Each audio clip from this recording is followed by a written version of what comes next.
Okay, this video is going to be pretty fast. I painted it. I do have to re-clear it.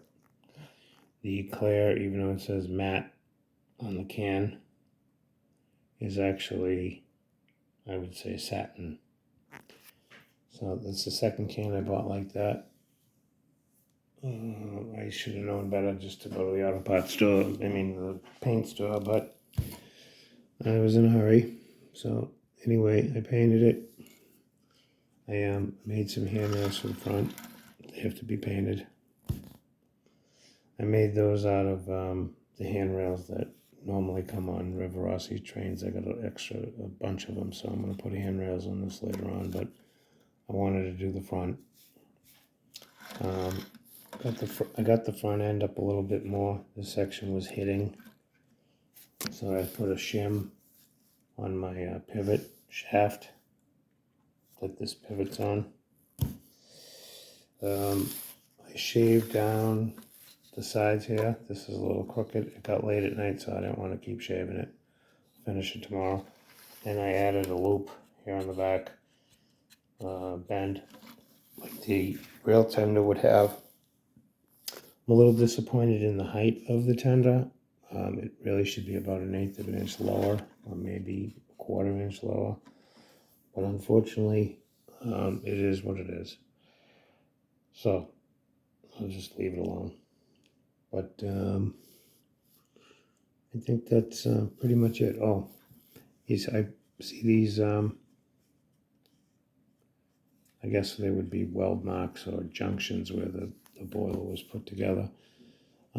They need a little bit more work too now that I got paint on them and I can see how bad they look. But those I made by cutting thin strips of masking tape, putting one strip on one side, one on the other, and leaving a groove, running super glue all in it, not too much, sprinkling baking soda over it, wiping it in with my finger, which made a mess, and then another layer of super glue over it, and then within 30 seconds you have to stop peeling the tape off or you'll be using an X-Acto knife.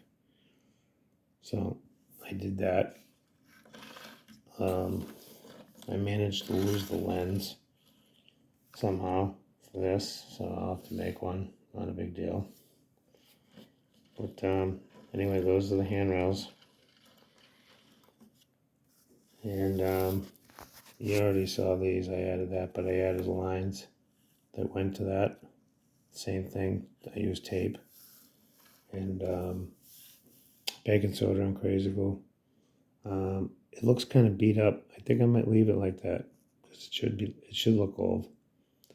Then again, I might use a piece of 600 and sand that down and then repaint it. I'm not sure yet. But I think that's it for now. Oh, I Dremeled out the window. It's because there's supposed to be 3 windows on either side. So I Dremeled them out. I need to clean it up, but with an X-Acto and get it a little bit sharper. And I think that's it. The weights there's weight in the cab here that sticks out a little bit. Normally, if this, rail train, the boiler actually, the firebox actually goes further into this. So if you were to look at the rail train, you would see the firebox from the side. So what you see there is actually lead. It's wrapped in tape, and I just painted the tape black.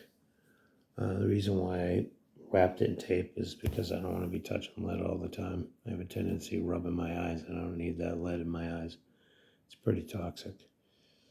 So I think that's it. That's what the bottom looks like. We discussed this before. This is where it hinges. I put this piece in here so it pivots.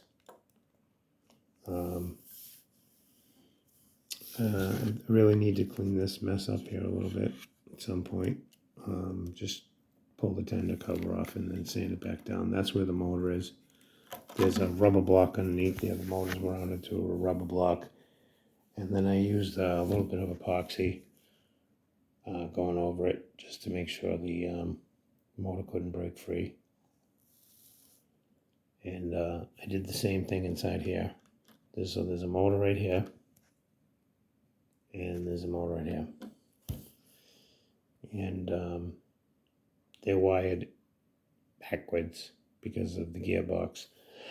The back of the motor is facing the front of the train, and the back of the motor is facing the rear of the tender. So you have to wire them out of polarity so they'll go in the same direction.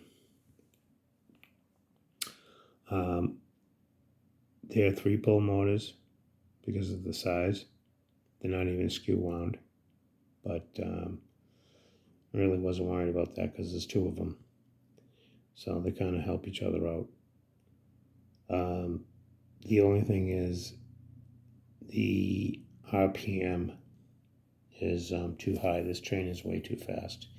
And you could just don't run it that fast. Well, when you're trying to run a motor that's designed to run at 12,000 RPM and you're trying to run it slow, the motor is more prone to heating up.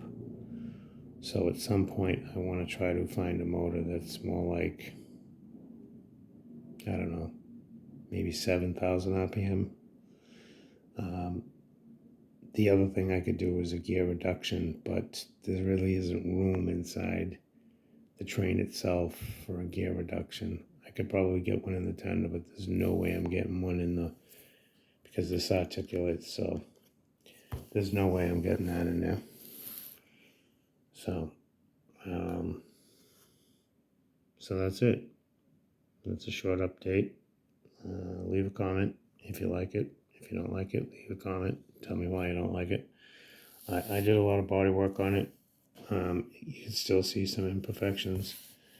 I'm not too worried about it. It looks a hell of a lot better than what it did before. I'm pretty happy with it.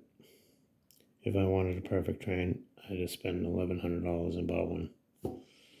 I think making it is much more fun. You enjoy the hobby more when you're completely involved in it. It's a lot. I have a lot more fun running something that I built than something that I bought. A lot of people probably like that.